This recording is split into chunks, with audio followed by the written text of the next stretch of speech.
ತಂಗಿ ಎರಡು ದೇಹ ಒಂದೇ ಜೀವ. ಏನು ನಡೀತಾ ಇದೆ ಇಲ್ಲಿ?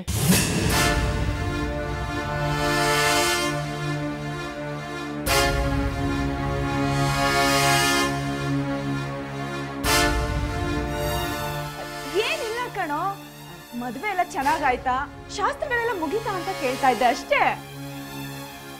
ಮತ್ತೆ ಯಾರೋ ಮನೆ ಬಿಟ್ಟು ಹೋಗು ಅಂತ ಹೇಳ್ದಾಗಿತ್ತು. ಅದಾ, ಅಲ್ಲಿ ಎಷ್ಟೊಂದು ಕೆಲಸಗಳಿರುತ್ತಲ್ವಾ, ಪಾಪ ಹೋಗಿ ಹೆಲ್ಪ್ ಮಾಡಿ ಬನ್ನಿ ಅಂತ ಹೇಳ್ತಾ ಇದ್ದೆ. ಹೌದು ಆಂಟಿ, ಇನ್ನೊಂದು 2 ದಿವಸ ಇದು ಬಂದಿರ ಆಗಿರೋದು. ಅಯ್ಯೋ, ಇವ್ರ ಮನ್ಸೆಲ್ಲೋ ತಡೆಯತ್ತೆ. ಆಂಟಿಗೆ ಒಂದಿನ ನಮ್ಮನ್ನು ನೋಡ್ಲಿಲ್ಲ ಅಂದ್ರೆ ಜೀವನೇ ನಿಲ್ಲಲ್ಲ, ಅದಕ್ಕೆ ಓಡೋಡ್ ಬಂದ್ಬಿಟ್ಟಿದ್ದಾರೆ. ಅದು ನಿಜನೇ, ಇವ್ರಿಗೆ ಮನೆ ಅಂದರೆ ಪಂಚಪ್ರಾಣ. ಆಂಟಿ, ಈಗಲೇ ಕೆಲಸ ಅಂತ ಶುರು ಹಚ್ಕೋಬೇಡಿ, ಸ್ವಲ್ಪ ಹೊತ್ತು ರೆಸ್ಟ್ ಮಾಡಿ ಆಯಿತಾ?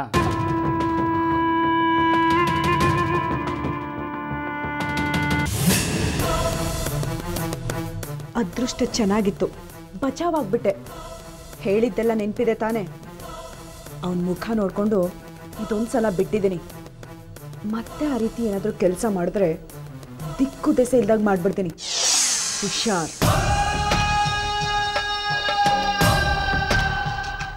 ಎಂಥ ಊಸರುವಳಿ ಇವಳು ಬಣ್ಣ ನಮ್ಮ ದಿನೇಶಂಗೆ ಯಾಕೆ ಗೊತ್ತಾಗ್ತಾ ಇಲ್ಲ? ಒಂದು ವೇಳೆ ಇವಳು ಮಾತನ್ನು ನಂಬಿಕೊಂಡು ಇವಳು ಹಿಂದೆ ಬಿದ್ದುಬಿಟ್ರೆ? ಇಲ್ಲ ಇಲ್ಲ, ಹಾಗಾಗಬಾರ್ದು. ಅದಕ್ಕೆ ನಾನು ಬಿಡಬಾರ್ದು.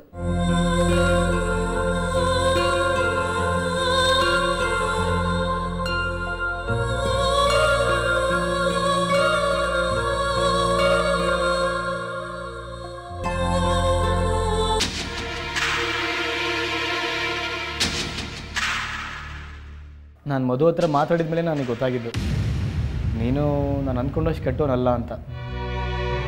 ಎನಿವೇಸ್, ನಾನು ಅವತ್ತು ರೀತಿ ಮಾತಾಡಿದ್ದಕ್ಕೆ ಸಾರಿ. ಪರವಾಗಿಲ್ಲ ಬಿಡಿ.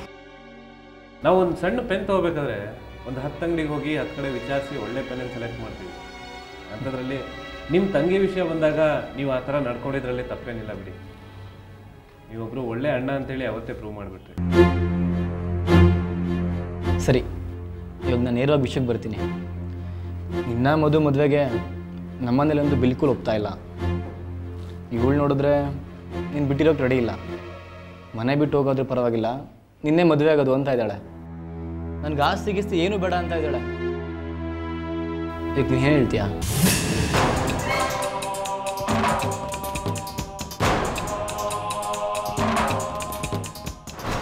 ನಾನು ರೆಡಿ ಇದ್ದೀನಿ ಸರ್. ಮಧು ಯಾವುದೇ ಟೈಮಲ್ಲಿ ಯಾವುದೇ ಸ್ಥಿತಿಯಲ್ಲಿ ಬಂದರೂ ನಾನು ಅವಳನ್ನು ಸ್ವೀಕರಿಸ್ತೀನಿ.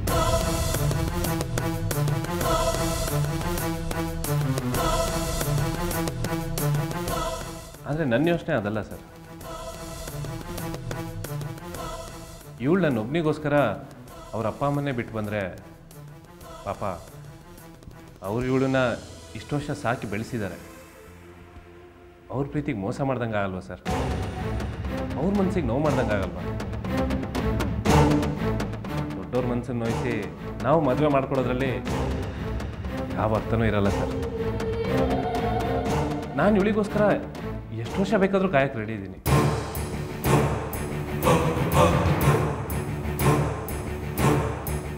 ಅದಕ್ಕೆ ನಾನು ಒಂದು ತೀರ್ಮಾನಕ್ಕೆ ಬಂದಿದ್ದೀನಿ.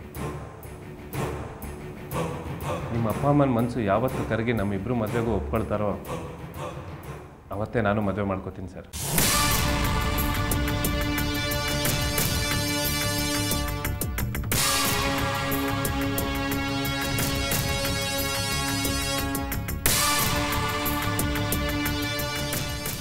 ಗುಡ್, ಒಳ್ಳೆ ಯೋಚನೆ ಮಾಡಿದ್ಯಾ.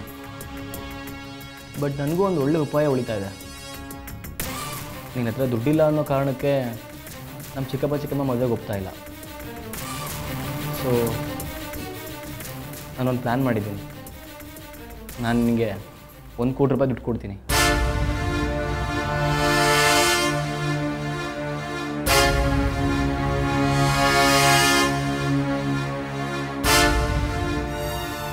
ಆ ಹಣನ ಬಳಸ್ಕೊಂಡು ನೀವೊಂದು ಬಿಸ್ನೆಸ್ ಶುರು ಮಾಡಿ. ಹೇಗೆಲ್ಲ ಲಾಭ ಮಾಡ್ಬೋದು, 6 ತಿಂಗಳಲ್ಲಿ ಆ ಹಣನ ಹೇಗೆ ಡಬಲ್ ಮಾಡ್ಬೋದು ಅನ್ನೋದನ್ನು ನಾನು ಹೇಳ್ಕೊಡ್ತೀನಿ. ಅದಾಗ 6 ತಿಂಗಳಿಗೆ ನೀವು ತಕ್ಕ ಮಟ್ಟಿಗೆ ಶ್ರೀಮಂತರಾಗಿರ್ತೀರ. ಅವಾಗ ಧೈರ್ಯವಾಗಿ ಬಂದು ಹೆಣ್ಣು ಕೇಳ್ಬೋದು. ನಮ್ಮ ಮನೇಲಿ ದೊಡ್ಡವರು ಒಪ್ಕೊಳ್ತಾರೆ. ಏನಂತೀರಾ? ಸರ್ ನಿಜವಾಗ್ಲೂ ನೀವು ನನಗೆ 1 ಕೋಟಿ ಕೊಡ್ತೀರಾ ಸರ್? ಹೌದು, ಇವತ್ತೇ, ಈಗಲೇ ಬೇಕಾದರೂ ಕೊಡ್ತೀನಿ. ಕೊಡಿ ಸರ್.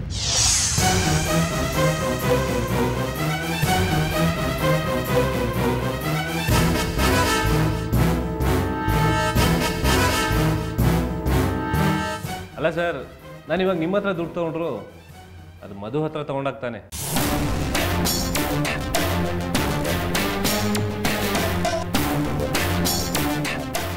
ಹೆಂಡತಿ ದುಡ್ಡಲ್ಲಿ ಜೀವನ ಮಾಡೋವಷ್ಟು ನಾಚಿಕೆಟ್ಟೋನಲ್ಲ ಸರ್ ನಾನು.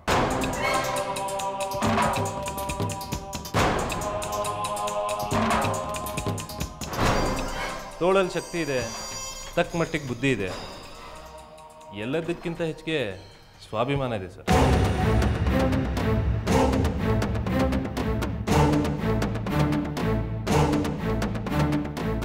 ಸರ್, ನನ್ನ ಹೆಂಡ್ತಿನ ನಾನು ಕೂಲಿ ಮಾಡೋದ್ರೂ ಸಾಕ್ತೀನಿ ಹೊರತು ಇನ್ನೊಬ್ರು ದುಡ್ಡಿಗೋಸ್ಕರ ಆಸೆ ಪಡೋನಲ್ಲ.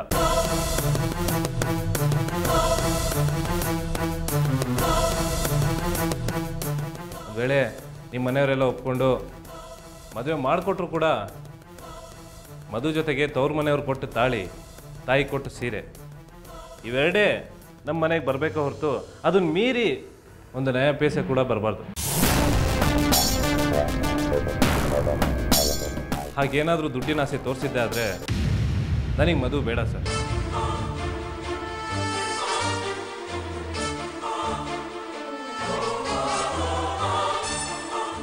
ಸರ್, ನಂದು ಕಲ್ಮಶನೇ ಇಲ್ಲದೆ ಇರೋ ಶುದ್ಧವಾದ ಪ್ರೀತಿ. ಆ ಪ್ರೀತಿನ ಪಡ್ಕೊಳ್ಳೋಕ್ಕೆ ದುಡ್ಡೇ ಮುಖ್ಯ ಅನ್ನೋದಾದರೆ ನನಗೆ ಈ ಪ್ರೀತಿ ಬೇಡ ಸರ್. ನನಗೆ ಈ ಪ್ರೀತಿ ಬೇಡ.